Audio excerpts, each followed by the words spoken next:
Hi, Karen with you today. Thank you so much for joining me. I have a scrapbook layout for Scrap the Boys, and we are playing tic tac toe this month of January 2022.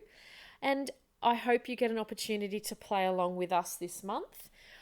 Firstly, before I get stuck into the layout, I just wanted to say Happy New Year. I hope you had a wonderful festive and holiday season with friends and families, and I hope you've had a little chance to have some time creating. My December was hardly any creating at all. I have a very busy work and family commitments during the month of December, but I've had an opportunity to sit and just chill for the last few days of December and early January just to do some creating, which has been wonderful before I return to back to work after my little break. Again, Happy New Year, and I wish you all the very, very best for 2022. All right, so my layout today. I am the tic-tac-toe pieces that I've chosen for my layout today are sequins, metallic, and die cuts. So I'm substituting the die cuts with a cut file. Of course, it's from Cut to You, which I'm also on the design team for.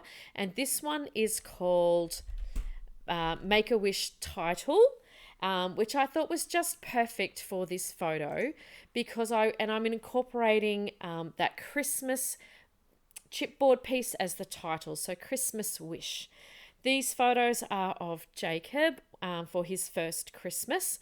I have a heap of photos that I took during that time, so I'm trying to scrap a few things from when he was younger. I wasn't scrapping back then, so a lot of his baby photos and things like that have never really been scrapped a lot. I'm taking a bit of an opportunity to go back into my stash of photos at the moment and really digging deep and getting some of those things scrapped at the moment.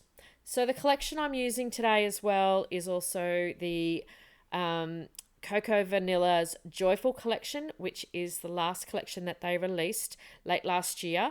Obviously, it's full of Christmas, and I adore this collection. They have wonderful die cuts, beautiful, beautiful patterned paper, and lovely colours. So the red is not such a red, it's more corally red, and it's just absolutely lovely.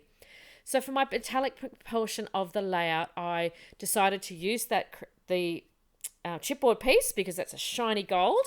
And I've also done a quick mixed media background with just some shimmers paint in my favourite gold, which is Minor 49er. And I've just used the packaging technique. Now, I did pre-gesso my white cardstock. I have a heap of white cardstock already pre-gessoed, so I never know exactly what I'm going to do, so it's just easier for me just to grab that if I'm ever going to use any mixed media on the page. It was such a simple packaging technique, though, so you don't really need to do that. Sometimes it just allows you to smush a little bit further and things don't straight away sort of dig in and soak into the cardstock. So a very subtle gold around that page. I did use my pencil to sort of go around the photos and around some of the area where I thought my embellishments would be to make sure that I'd got the paint in the right sections. And I also put some splatters on there as well. I watered down some of the paint and put some splatters around as well. So I've gone for a very vertical looking page here as well.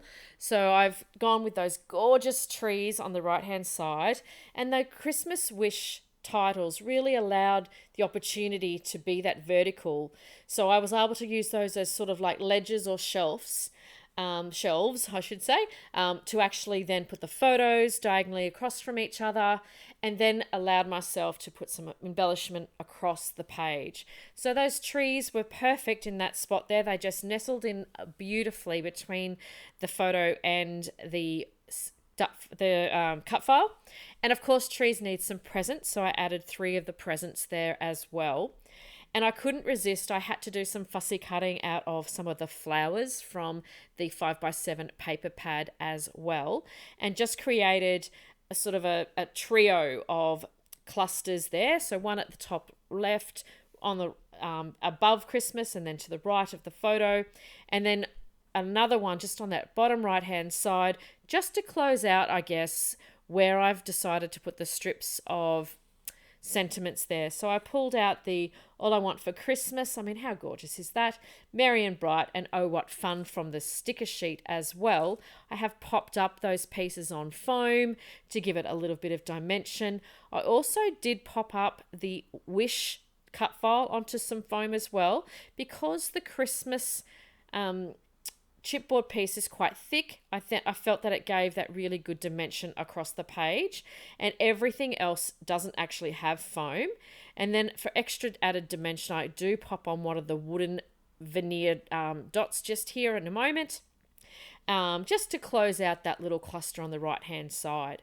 Now you'll also see there that I've placed a border around the page. I felt that it just needed a little bit of grounding around that white cardstock.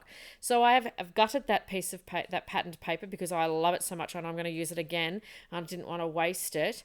And then I have used my fingers and, I've cut down my white cardstock, and then I've used my fingers to sort of to creep up the edges.